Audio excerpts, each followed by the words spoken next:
السلام علیکم ورحمۃ اللہ وبرکاتہ۔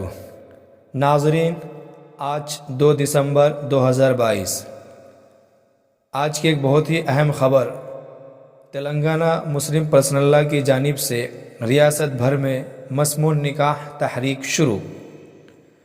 Hyderabad all India Muslim personal law board کے شعبہ اصلاح معاشرہ کی جانب سے ایک اہم فیصلہ کرتے ہوئے ایسی شادیاں جس میں غیر شرعی کام کیے جا رہے ہیں اس میں شرکت سے اجتناب کرنے کا فیصلہ کیا گیا۔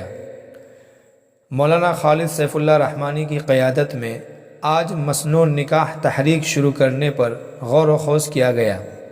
اجلاس میں فیصلہ کیا گیا کہ ایسی شادیاں جن میں غیر شرعی کام فضول خرچی کی جا رہی ہے سے دوری اختیار کرنے اور قاضی صاحبان کو اس طرح کی شادی تقاریب سے دور رہنے کا مشورہ دینے کا فیصلہ کیا گیا۔ مولانا خالد سیف اللہ رحمانی نے کہا کہ مسلم معاشرہ میں شادیاں مشکل ہوتی جا رہی ہے۔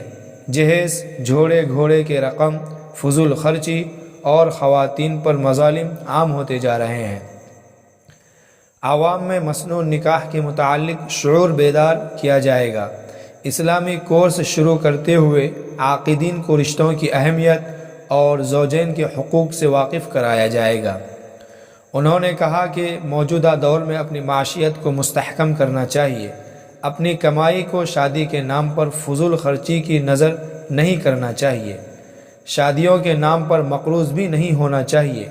ایسی مثالی شادیاں کرنی چاہیے جس سے اللہ اور اس کے رسول صلی اللہ علیہ وسلم راضی ہوں۔